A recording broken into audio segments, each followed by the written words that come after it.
Assalamualaikum warahmatullahi wabarakatuh. Kembali lagi dengan saya Pandu Amerta. Kali ini saya akan meneruskan cerita yang berjudul Istana Langit di part 7. Kali ini di part 7 ini cerita Istana Langit.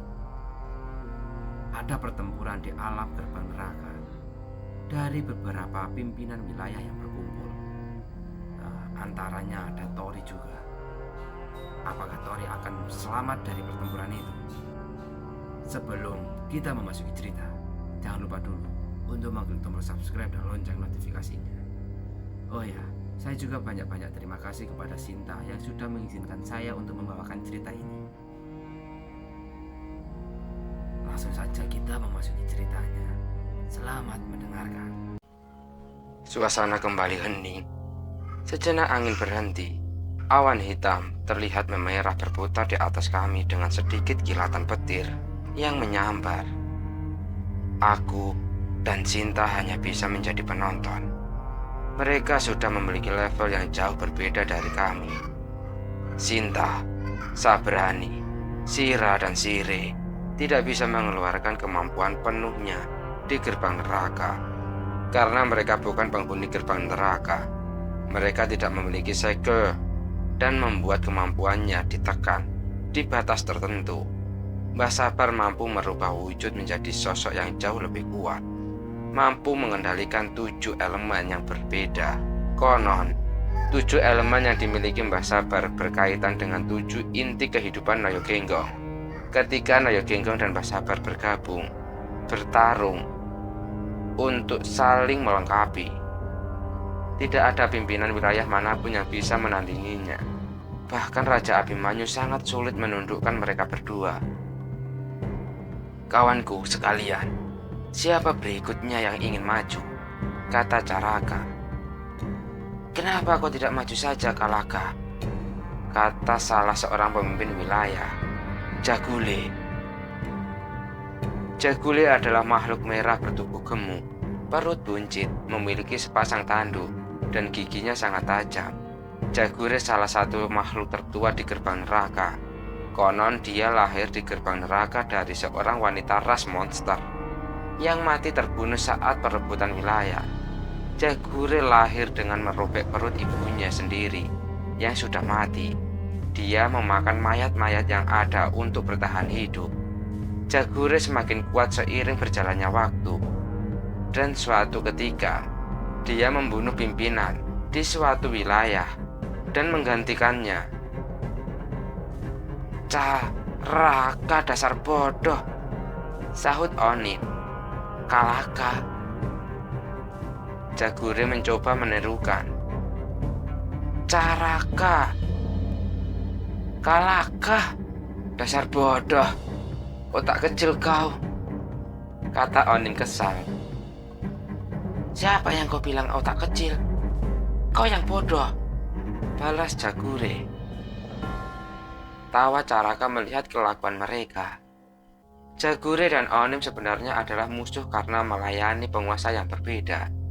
Wilayah mereka juga berdekatan, tetapi mereka tidak pernah berselisih.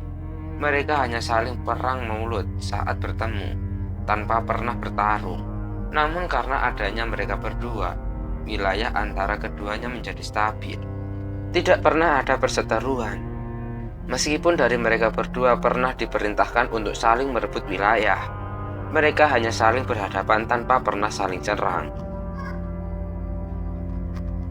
Berisik sekali kalian ini. Majulah, kalian berdua. Jangan banyak omong, kata salah satu pimpinan wilayah, yaitu Kifaya. Kifaya adalah pimpinan wilayah di bawah Raja Abimanyu. Sosoknya sangat misterius, yang selalu bersembunyi di balik bayangan. Tidak ada yang bisa mendeteksi Kifaya saat berada di dalam kegelapan. Bahkan ketujuh penguasa sekalipun, asal-usul Kifaya tidak diketahui. Rumor beredar Kifaya juga salah satu makhluk tertua yang katanya dia adalah jelmaan dari kumpulan energi jahat yang terserap di inti pusat gerbang neraka.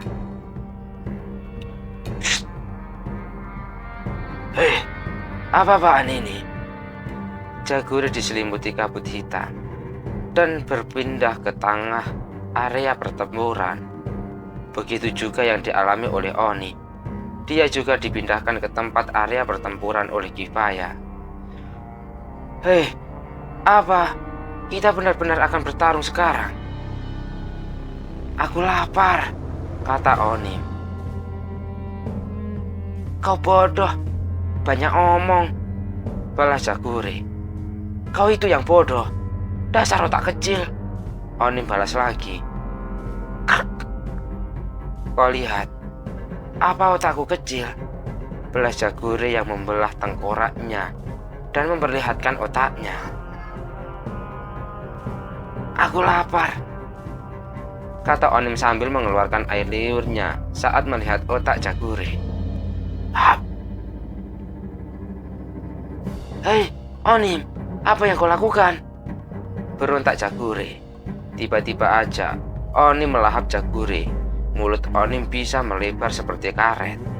Tubuh besar Jagure dia lahap. Jagure berusaha memberontak, tetapi dia tidak berbuat apa-apa. Perlahan Jagure mulai tidak bergerak. Onim mulai menelannya bulat-bulat.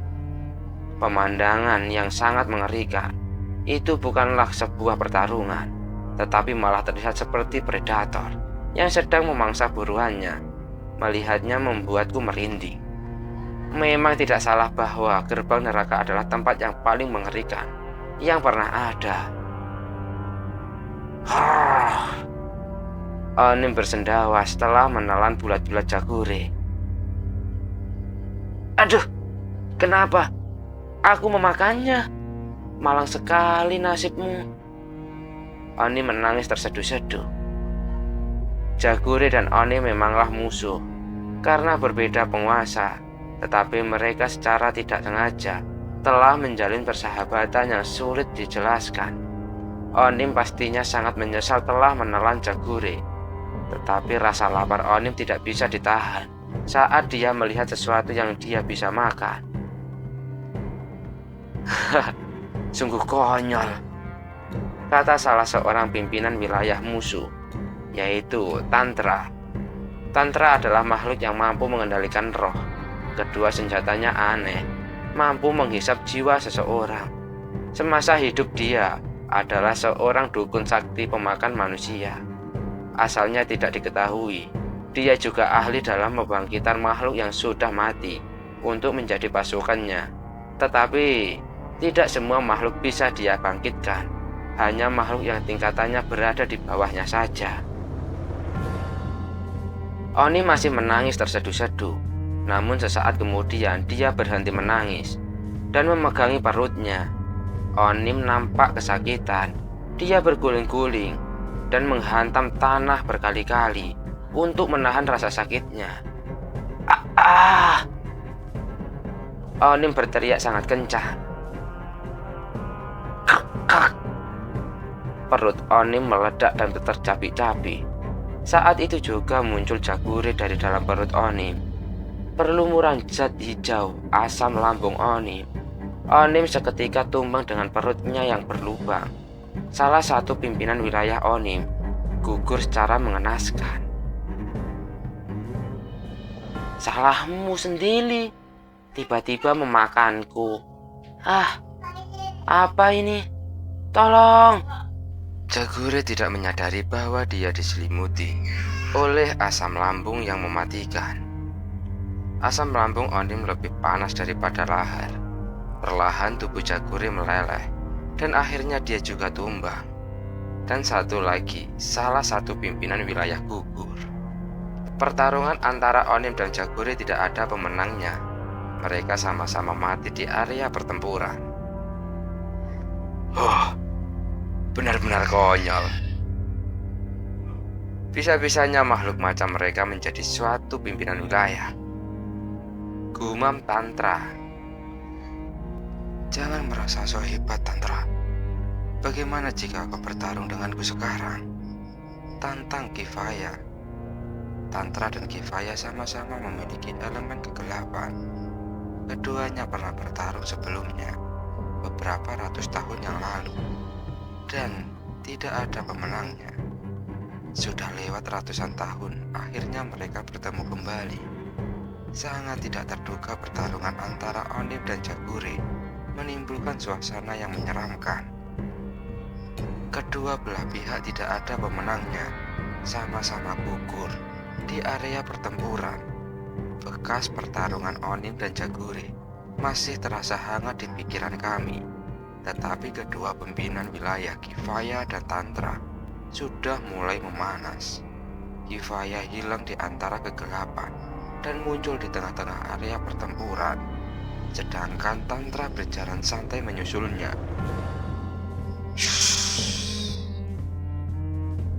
Angin sedikit berhembus di antara celah-celah tempat mereka berdiri. Aura hitam kegelapan menyelimuti Kifaya seperti api hitam yang berkobar tertiup angin.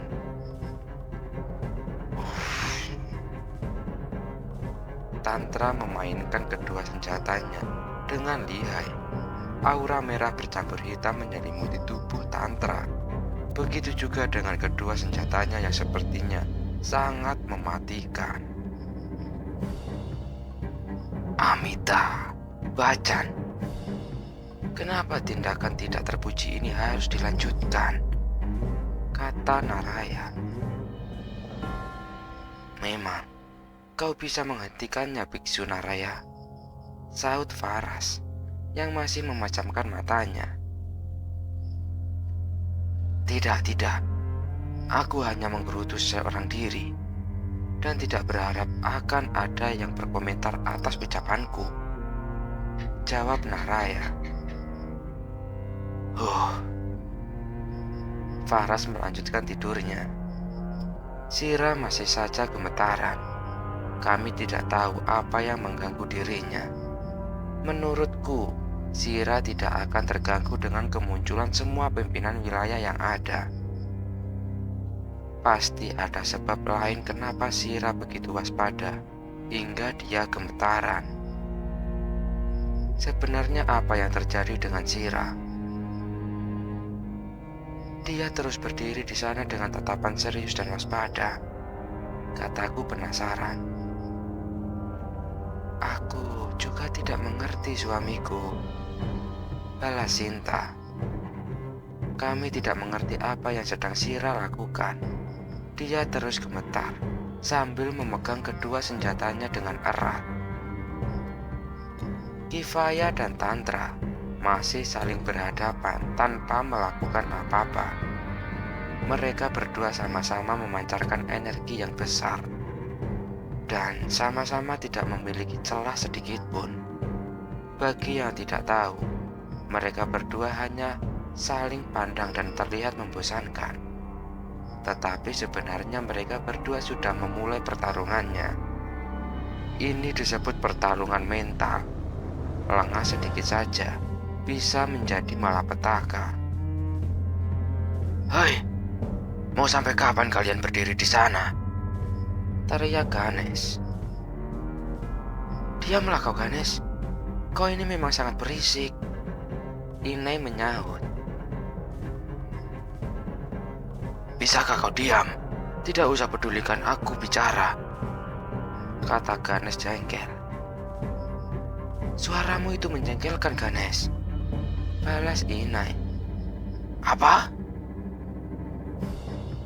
Shh, diamlah kalian.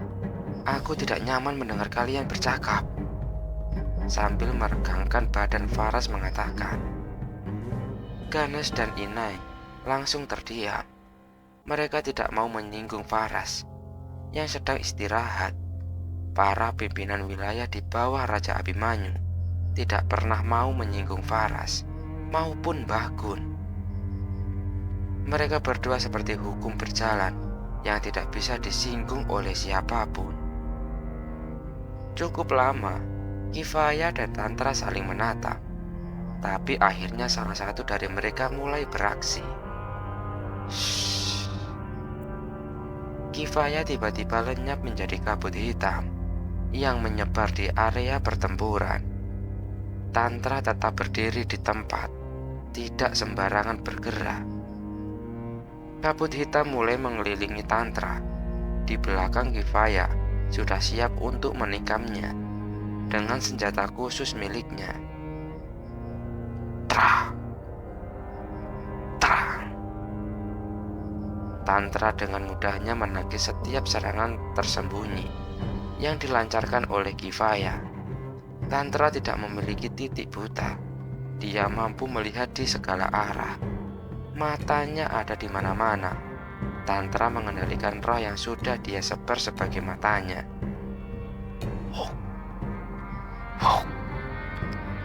Tantra beberapa kali menyerang balik, tapi yang dia serang hanyalah asap hitam yang menyerupai Kifaya. Sepertinya kejadian ratusan tahun yang lalu akan terulang lagi. Duel terlama yang pernah terjadi antara kedua pimpinan wilayah. Dulu mereka menghabiskan waktu bertahun-tahun untuk berduel tanpa ada pemenangnya.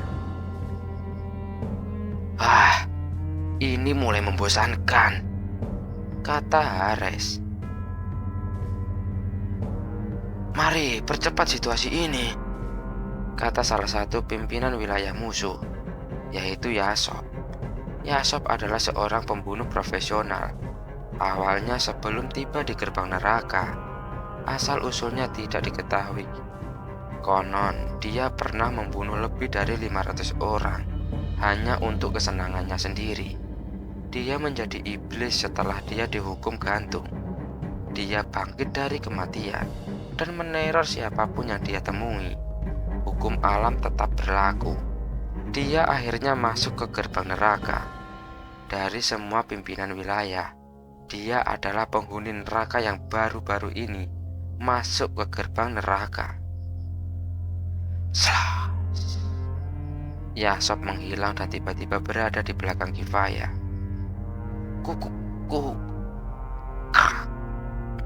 Kifaya terjatuh di tanah. Yasop bisa tahu di mana Kifaya berada karena insting membunuhnya. Siapa kau? Ikut campur pertarungan kah?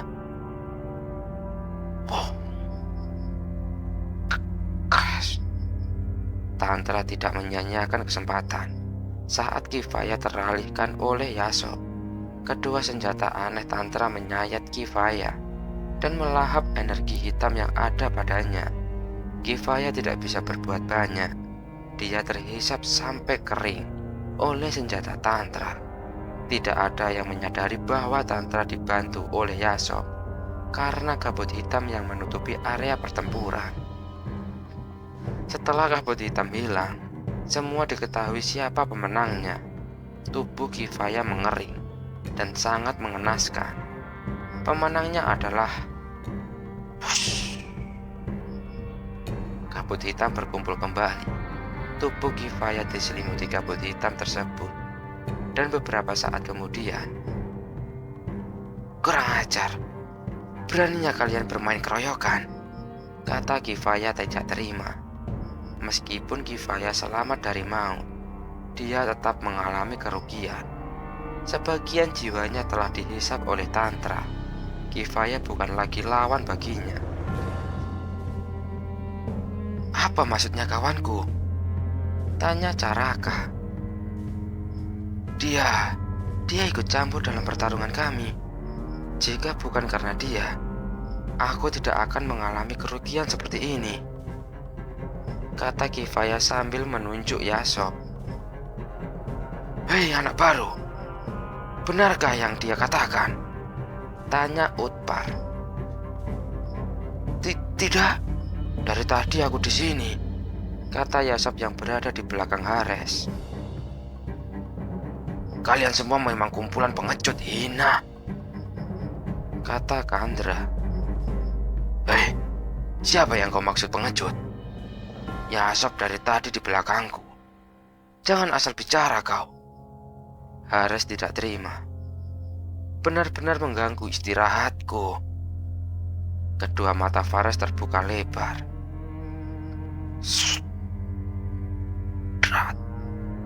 Fares tiba-tiba berada di belakang Yasop dan langsung menyerangnya. Kepala Yasop membentur tanah hingga kepalanya masuk ke dalam tanah yang sangat keras itu. Yasop dilempar oleh Faras ke tengah area pertempuran. Kau! Ares mencoba memukul Faras, tetapi hanya mengenai tanah yang membuat seluruh wilayah bergencang. Tidak ada gunanya lagi pertarungan 1 lawan 1. Mereka sudah mengingkari kesepakatan kita, kata Faras. Faras tahu segalanya. Meskipun dia memejamkan mata, dia bisa melihat keseluruhan wilayah dengan detail. Jika Nuk adalah juru bicara Raja Abimanyu dan bahkan sumber informasi, maka Faras adalah mata Raja Abimanyu. Faras bahkan mampu melihat ke seluruh penjuru gerbang neraka. Dalam tidurnya, Faras bukan berarti dia pemalas.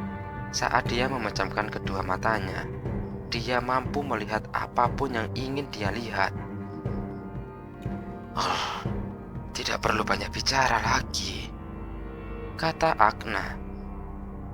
Tidak ada pilihan lain. Kalingga maju bersiap apapun yang akan terjadi. Hoi! Teriak Ganesh. Tidak bisa dihindari lagi, hanya karena kecerobohan Yasop. Semua para pimpinan wilayah mulai sering berhadapan. Sudah tidak ada lagi kepercayaan. Puluhan pimpinan wilayah serentak saling menyerang. Suara gemuruh langkah mereka seperti mau meruntuhkan wilayah tersebut. Tidak bisa dihindari lagi. Akhirnya pecah pertarungan serentak antara keseluruhan pimpinan wilayah. Area pertempuran melebar, dan terpaksa kami harus menghindar jika tidak segera pindah.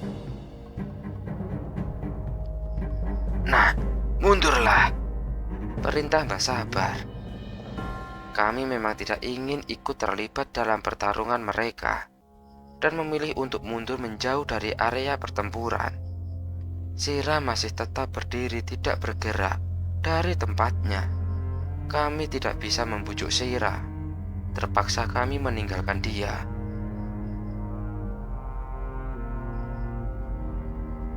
Ada yang ketakutan sampai dia gemetaran, tidak bisa bergerak. Mati saja kau. Salah satu pimpinan wilayah musuh, Karis dan Koris. Mereka adalah makhluk seperti ikan. Karis dan Koris adalah kembar. Mereka tidak bisa dipisahkan. Meskipun kemampuan individu yang mereka lemah, jika mereka bersama bisa mengimbangi pimpinan wilayah lainnya. Sungguh sangat tidak beruntung kedua makhluk kembar itu. Dalam keadaan santai saja, Sira tidak kenal ampun. Apalagi ketika Sira dalam kondisi marah. Kedua makhluk kembar itu terbelah menjadi dua hanya dengan sekali langkah. Dalam sekejap, Karis dan Koris terbelah jadi dua. Satu lagi pimpinan wilayah gugur di tangan Sira. Meskipun Karis dan Koris termasuk pimpinan wilayah yang tidak begitu kuat, membunuh mereka tidaklah mudah. Namun Sira melakukannya hanya dengan sekali gerakan. Siapa makhluk satu ini? Gumam Faras. Pimpinan lainnya sebagian hanya melirik sebentar ke arah Sira.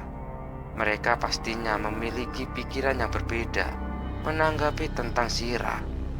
Bora terdiam melihat aksi Sira. Cara membunuh Sira sangat cepat. Hanya sekejap mata, musuh langsung tumbang terbelah jadi dua. Kau sudah paham sekarang, Bora? Kata Caraka. Bora hanya terdiam. Untungnya dia tidak gegabah. Amitabh Bachchan, sungguh situasi yang berbahaya. Aku jadi mulai mengantuk, sahut Naraya. Jangan tidur kawanku, kau akan melewatkan sesuatu yang menarik. Kita tidak perlu juga untuk turun tangan. Caraka hanya khawatir Naraya tertidur. Akan merepotkan jika Naraba bangkit.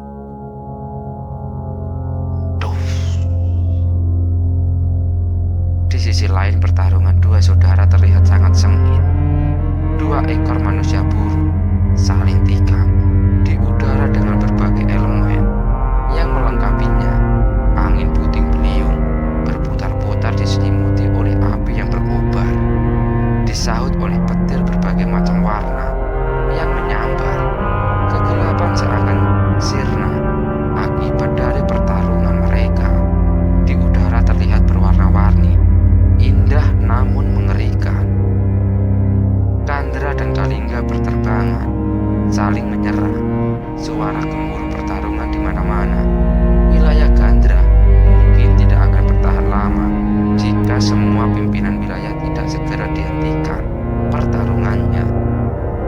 Kandra, tidak semestinya kita harus bertarung, kata Kalingga berhenti menyerang. Kau itu memang pengecut, pengkhianat. Tidak ada baiknya dalam dirimu, Kalingga. Aku menyesal membelamu mati-matian dulu, jawab Kandra. Ini tidak seperti yang kau pikirkan, Kandra. Situasinya yang memaksaku untuk mengkhianati Raja Abimanyu. Jika tidak aku lakukan, aku pasti mati, jelas Kalingga. Kau seorang Raja Wali Putih, nyalimu seperti seekor burung pipit. Kau benar-benar membuat klan burung malu. Kandra sudah terlanjur kecewa. Terserah apa yang ingin kau katakan, Kandra. Lagi pula, aku bukan lagi bagian dari klan burung. Aku masih menghormatimu karena persaudaraan dan pertemanan kita di masa lalu. Jika kau terus menyulitkanku, aku terpaksa harus melawanmu. Kalingga kembali menyambarkan apinya, disusul angin puting beliung yang menyedot apinya hingga menjadi pusaran api yang dahsyat.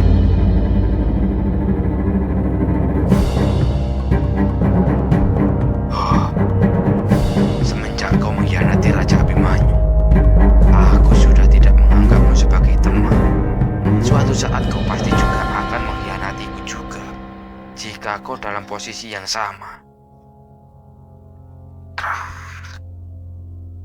Dari berbagai jenis petir bersatu, petir tingkat 1 yaitu kuning, hingga petir tingkat 9 yaitu petir hitam.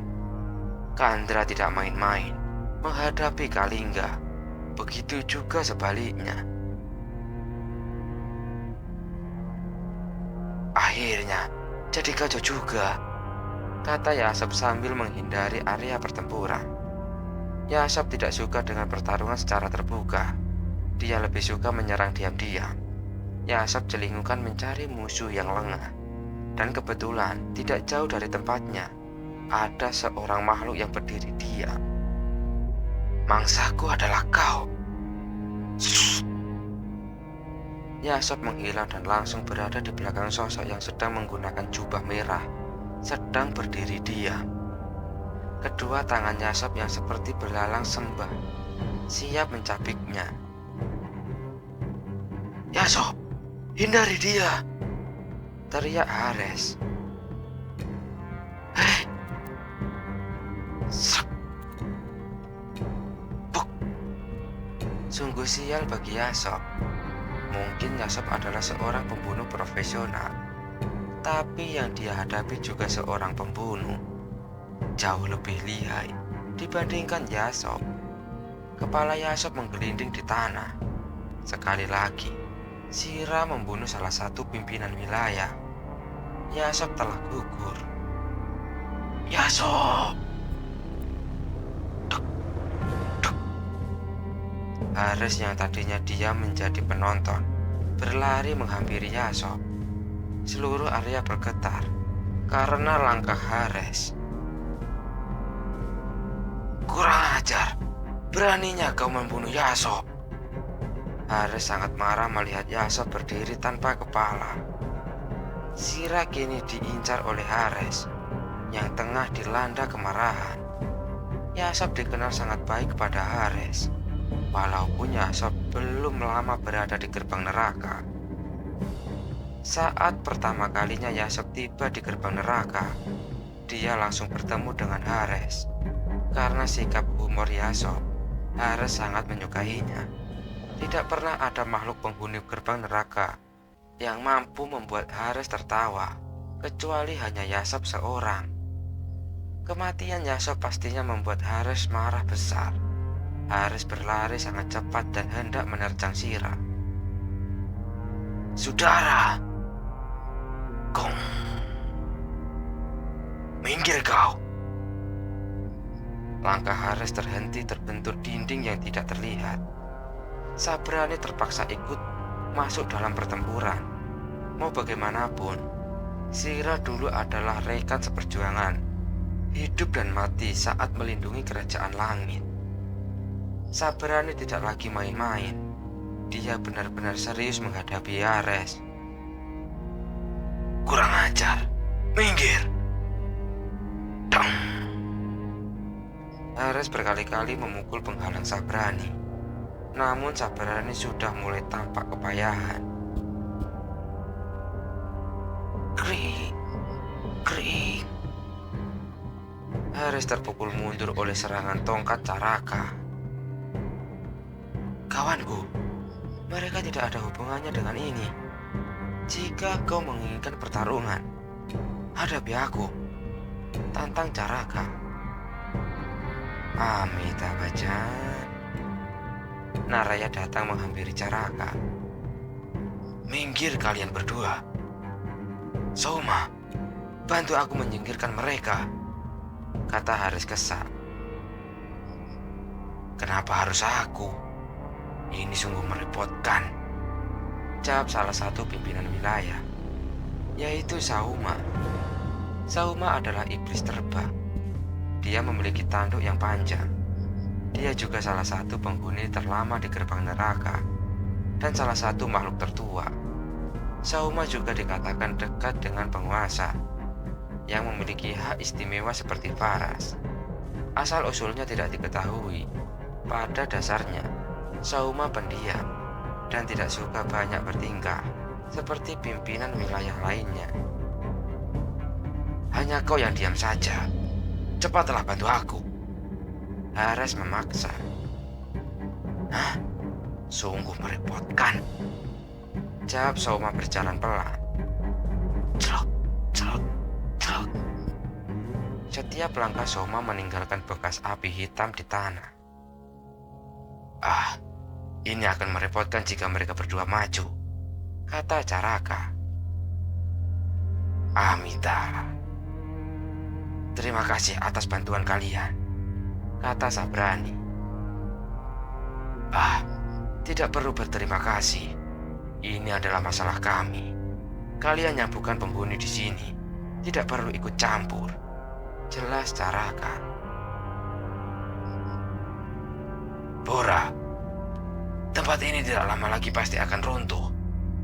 Tolong bawa cucuku dan rekannya pergi dari sini, pinta Mbak Sabar. Aku tidak bisa lagi membuka portal untuk pergi dari sini. Ini sudah menjadi batasku karena memanggil semua ke sini, jelas Bora. Ini harus segera dihentikan. Jika tidak, wilayah ini akan segera runtuh cepat atau lambat, lanjut Mbak Sabar. Memangnya kau bisa menghentikan mereka, Sabar? Tanya Bora. Mana mungkin aku bisa melakukannya, jawab Mbak Sabar. Seperti yang dikatakan Mbak Sabar, wilayah di mana kami berdiri sudah rusak parah. Tanah sudah mulai terbelah. Suara gemuruh pertarungan di mana-mana yang membuat di setiap sisi wilayah mengalami kerusakan parah. Mereka juga tidak bisa pergi begitu saja. Pertarungan mereka hanya sebagian kecil karena perintah.